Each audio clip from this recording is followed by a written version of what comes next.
back. Skipper say I have 4 must-add players to add for your fantasy baseball teams in Week 15. Like Major League Baseball, the All-Star break coming up this week. I'm gone for vacation, so I don't know if we'll have a video at the end of next week, but enjoy the All-Star game. Enjoy the home run derby. The first player I have this week is yesterday Ruiz of the Padres. He's 34% rostered.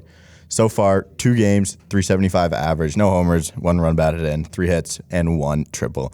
This is a guy with extreme upsides if the Padres give him a chance to play every day. His minor league numbers were off the charts. If you guys haven't seen this already, this is absolutely nuts. In 72 games this year, he hit 333, 13 home runs, 46 runs batted in, a 1.082 OPS. Nope, 1.028 OPS. That's on me. And 60 stolen bases. Obviously, a guy who's as dynamic as this, if he can perform similar to how he can in the minors, I don't think it's going to be numbers like 60 stolen bases and stuff like that. He has potential for league-winning upside. Since he's been called out, the Padres have started him every single day. He is starting again today. This is Thursday, and he's showing off his tools. He had a triple, I think, yesterday.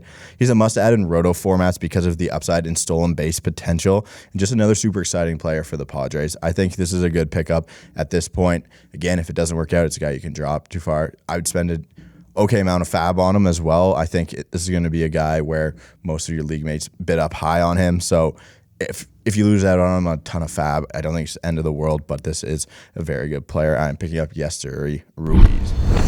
Second player here, a little blast from the past. I'm going to go Eddie Rosario of the Braves. He's 10% rostered, 149 average, 2 home runs, 3 runs batted in, 7 runs, and 1 stolen base. He's kind of back to his old ways. He's returning to the Braves lineup 9 games ago. He was recovering from an eye injury. I saw he had like swelling and stuff. I don't know how that's going to help your hitting at all if you can't see out of your right eye. But yesterday, Eddie Rosario had 3 hits, triple short of the cycle. And in those 9 games, he's added a 2nd home run and a stolen base. He's finally getting consistent at-bats, and I think, not finally, he is getting consistent at-bats now that he's come back. I think it's the one thing for Eddie Rosario that we're kind of looking out for, who they were going to send down as well. And he's going to improve on his terrible 149, 200, 257 slash line. I think this is a guy you take a chance on because as what he can do for the wire, you look at what he did last season, 111 combined games between Cleveland and Atlanta. He had 259 with 14 home runs, 62 runs batted in, and 11 stolen bases. That's only 111 games there. Running a 273 batting average on balls in play, which is pretty low. As long as the consistent at-bats continue, I'm going to take my chance on Eddie Rosario. Maybe not a guy who has a super long leash. So if he starts to do the thing where he just stops hitting again, I'm going to cut Eddie Rosario. But for now, I'm definitely picking him up.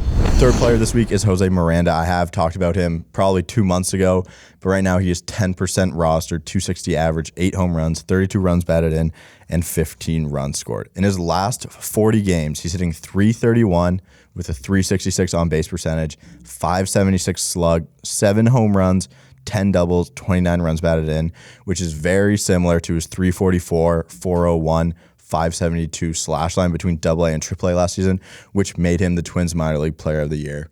His weighted runs created plus the season is 115. He is only striking out an 18% clip, which I think is very good for a rookie. He's not getting overpowered by pitchers right now, and he's running a pretty low batting average on balls in play, around 284. The expected batting average numbers are a little lower than what he is right now, but I think this is a solid bat that you can get. Obviously, he's available in 90% of Yahoo leagues at this point. You could ride for the rest of the season if he's going to keep figuring it out. Like this last 40 games is really good. The home runs really aren't there, but the production is there for a guy who's hitting kind of lower in that Twins lineup. I think he's a really good player. Should they get him more run at the top of the lineup, should the Twins continue to do well, I think this is a really solid pickup.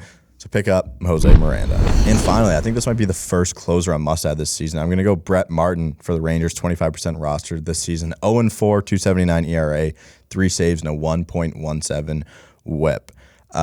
Again, some people have punted saves and they need some options here. I think Brett Martin is a guy you just pick up right now because it seems to be the guy for the Rangers in the 9th inning. Over the weekend, the Rangers announced they were removing Joe Barlow from the role because they wanted to take some stress off him. First of all, that was kind of a crazy sentence to hear in Major League Baseball.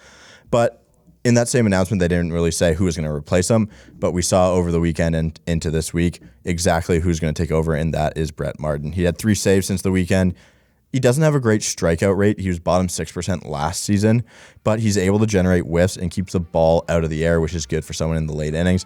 And he has a 99th percentile chase rate. The Rangers do have some other guys who can close, so this situation might become more fluid and some other people, but it seems right now Brett Martin's the guy. If they change to someone else as their closer, just pick that person up. But for right now, if he's getting saves, I'm picking up Bret Hart. Thanks everyone for watching Must Add. Enjoy the All-Star break. Don't forget to join the Discord. Keep subscribing, and I will see you guys next time.